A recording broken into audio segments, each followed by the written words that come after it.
Hii hapa bullish engulfing ni candlestick ambayo inatengenezwa na kendo mbili. Zinatokea kendo mbili. Kendo ya kwanza inakuwa ni kendo ya bearish. Inakuwa ni kendo ya bear. Ambayo kendo ya bear hii ndio inayomaanisha sellers. Kendo ya bear inayomaanisha seller.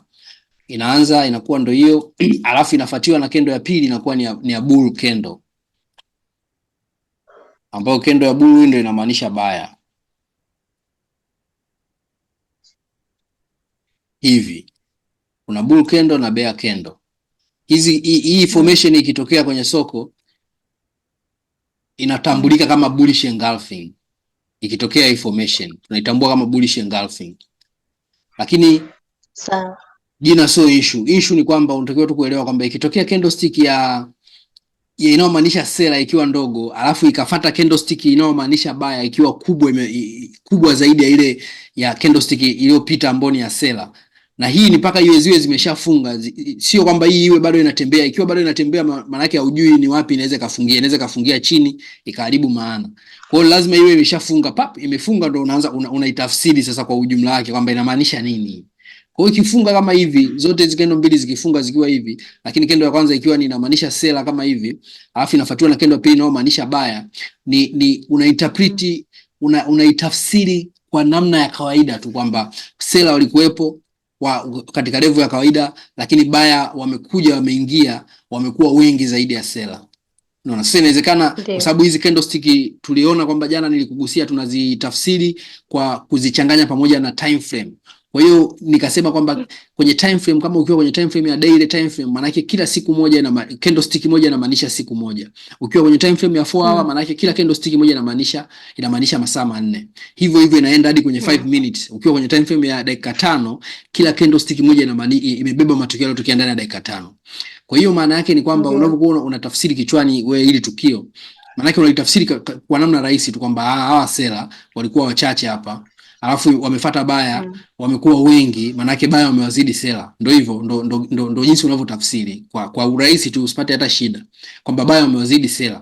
Lakini ndio itategemea sasa utatafsiri kulingana na hiyo time frame. Kama upo kwenye 4 hours, maana yake utasema kwamba okay, masaa 4 yaliyopita kwanza seller wanaonekana walikuwa wengi, lakini masaa 4 yaliyofuata baya wakaingia kwenye soko kwa wingi. Kwa hiyo unatafsiri hivyo. Hivi vitu kwa sababu baadaye hii knowledge hapa tunaoisoma hapa tunaenda mbele huko, tunavyozidi kwenda mbele tutazidi kuitanua na tutazidi kuichanganya na technique nyingine ambayo ndio itakuja sasa kufanya kazi kabisa. Ukikaa unaona kabisa inakuletea matokeo. Lakini kwa sasa hivi tunajifunza sasa jinsi ya kuzistudy hizi candlestick. Ukiziangalia, yani inatakiwa ukiziangalia kwa macho tu uwe unazitafsiri kichwani kwako kwamba unazitafsiri zinasema nini, kwa sababu hizi candles zinakupa taarifa kama nilivyokuambia, zimembeba seller, zimembeba buyer. Kwa hiyo unatakiwa ukiziangalia ujue. Sasa kwa sababu zimechanganywa, sio candlestick moja moja, zipo nyingi, kwa maana kwamba lazima uzistudy kwa wingi wake kama ambavyo zilivyo. Umeona? Kwa kama utazistudy kwa wingi wake, maana yake kutakuwa kuna candlestick zimechanganyika kama unavyoona hivi, zipo 10, 20 zimeunganika zote. Kwa hiyo ndio uzistudy zote, uziangalie kwa macho, alafu upate kitu fulani kama bias fulani kwamba upate yani ile kama kuzitafsiri fulani ili ujue ufanye nini. Kwa hiyo sasa hicho ndio kitu ambacho tunakiangalia hapa. Unaona? Kwa hiyo sasa ya turudi hapa. Tunasema kwamba hii formation ikitokea, ambao sasa hii formation ngoja nikuonyeshe hapa. Inatokea mara nyingi mno, yani muda mwingi sana inatokea. Bullish engulfing ni kama hii hapa.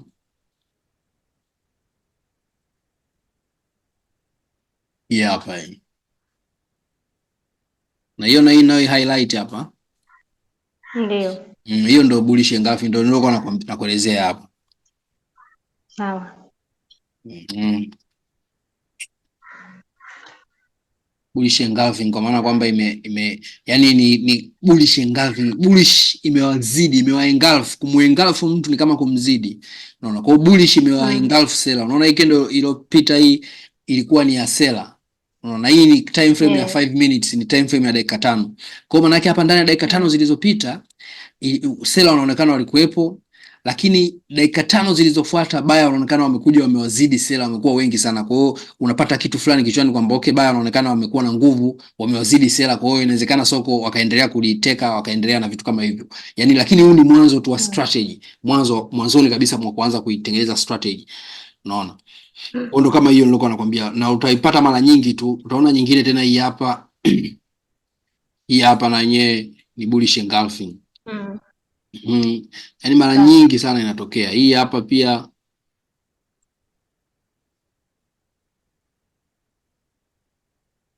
hii hapa hizo ndo tunaita bullish engulfing. Unaona? Sasa hii bullish engulfing nataka tuielewe kidogo. Ja, turudi pale kwenye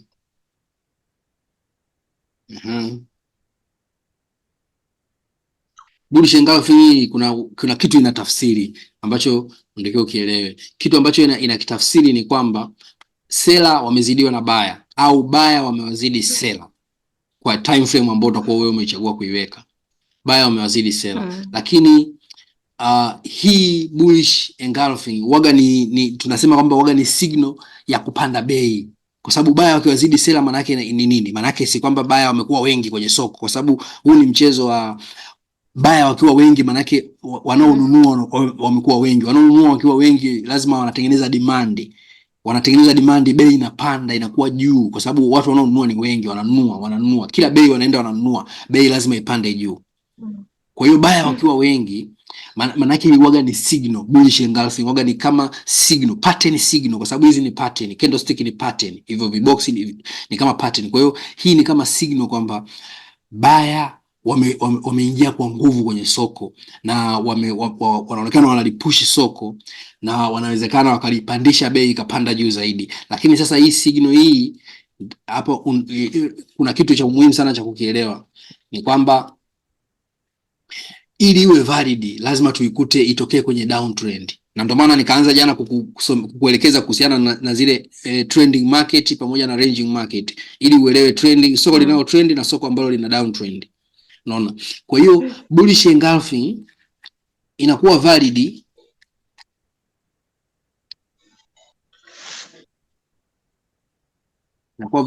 tunapoikuta downtrend. Yaani inakuwa ina nguvu, inakuwa tunaiconsider hicho kitu nilichokwambia hapa kwamba ni kama signal fulani ya kutuonyesha kwamba bei inaweza ikapanda.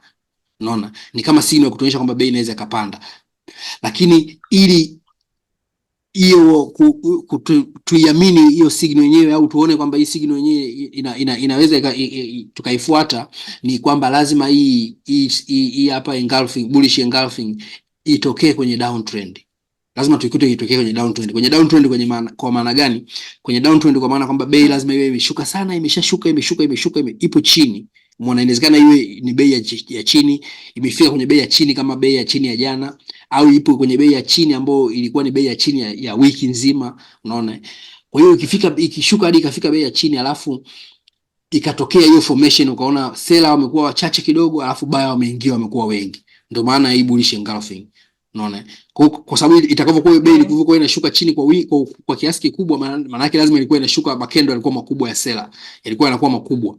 Lakini kadri jinsi ilivyoenda, seller wakawa wanaenda wanapungua, wakabaki wakawa wachache, alafu wakaja buyer wakawa wengi. Kwa maana yake ni kwamba seller wameshapungua kwenye market, buyer wameingia kwenye market, kwa hiyo soko linaweza likabadilisha direction likaanza kupanda juu. Unaona? Kwa hiyo hii waga tunasema ni kama ka signal fulani, lakini ni lazima uwe umekakuta kwenye sehemu ambayo ni downtrend, bei ilikuwa imeshuka sana chini. Si unanielewa? Twende hapa kwenye mfano halisi. Ndio kwenye mfano halisi. Kwa mfano kama downtrend, ninapozungumzia downtrend, na ndio maana jana nikakufundisha structure, market structure. Kwenye market structure ni kwamba unaona mfumo mbalimbali wa masoko, na katika mfumo wa masoko huo kuna mfumo ule wa ranging, soko ambalo lina range. Sasa ngoja tuchukulie mfano wa hili soko hapa ambalo linaonekana kama lina range, toka hapo na kuja huku. Haya, tuseme hapa huku chini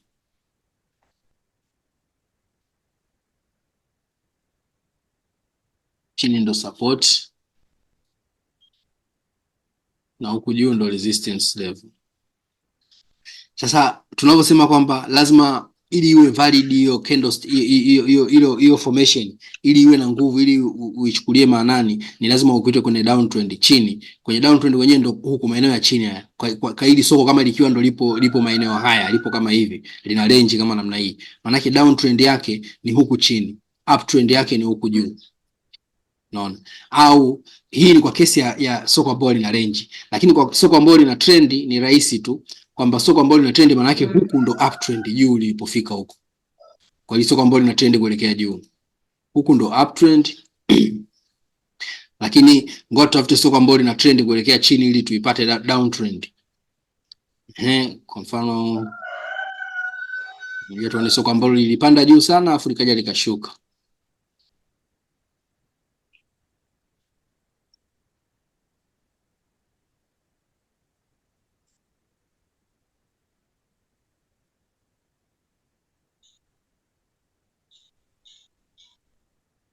Labda tuseme gold nayo imepanda muda mrefu. Ngoja tutafute downtrend yoyote, kwa mfano kama hii hapa hapa hii drop hii. Manake hapa hii sehemu tunaweza tukasema kwamba downtrend yetu ni huku chini. Ndo downtrend. Huku juu ndo uptrend. Sasa huku downtrend manake tunaambiwa kwamba ile bullish engulfing, ile pattern ambayo inafahamika kama bullish engulfing, ili iwe na maana yake hiyo ambayo tunaisema kwamba maana yake inaashiria kwamba bei itapanda au baya wameshaingia kwenye soko, wamekuwa wengi, kwa hiyo maana yake wataendelea kudominate soko na kupandisha bei. Ili iwe valid na ili tuichukulie maanani, lazima tuikute huku chini kwenye downtrend. Huku. Kwa maana yake huku soko likishakuwa limeshuka chini kwa kiasi kikubwa sana, kwa kutumia technical analysis tofauti ambazo kama ikiwepo support na resistance, demand supply na vitu vinginevyo, order block na mambo mengineyo ambayo tutasoma mbele kidogo hapo. Huku chini maana yake unakuja sasa kutafuta, unaangalia okay, soko kama limeshashuka lipo bei ya chini kabisa, lipo kwenye bei ya chini, maana yake kuna uwezekano bei inaweza likapanda lika rise, lakini litapandaje? Lazima baya waingie kwenye soko, wawe wengi ndio wataipandisha bei. Unaona? Na hapa chini hata ukiangalia, ngoja ni zoom, lazima utaona kabla halijapanda bullish engulfing lazima ziwe zimetokea nyingi huku chini, sababu baya lazima walianza kuresist. Unaona? Bullish engulfing ya nitoe ili tuone vizuri.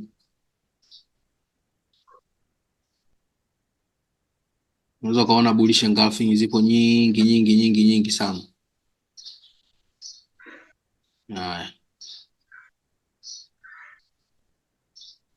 Hii hapo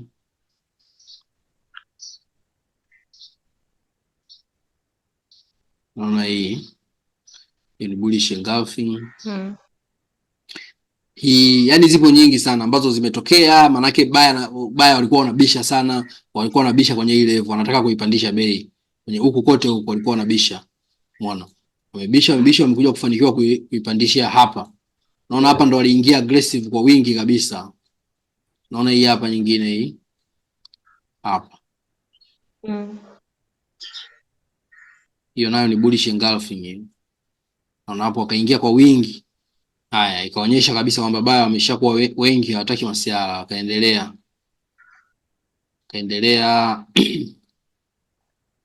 Kaja hapa sela wakaingia wakawa aggressive, baya wakawapandisha. Hivyo lakini pattern zile zinaonekana ambazo ni pattern ya bullish engulfing. Mpaka ilipokuja soko kupanda.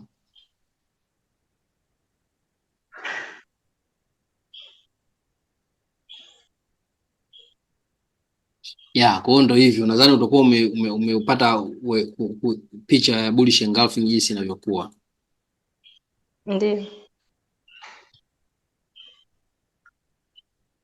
Haya, kwa tuendelee.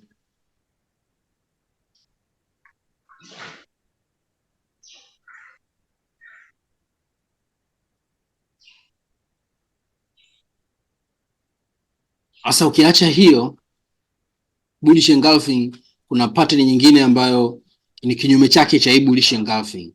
Ni kinyume chake. Hapa tunachukulia huu mfano, tunabadilisha jina tu, yenyewe inaitwa bearish engulfing.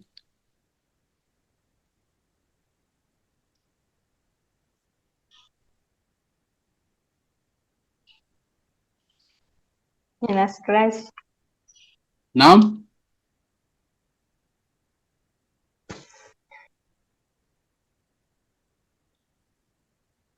Unasema?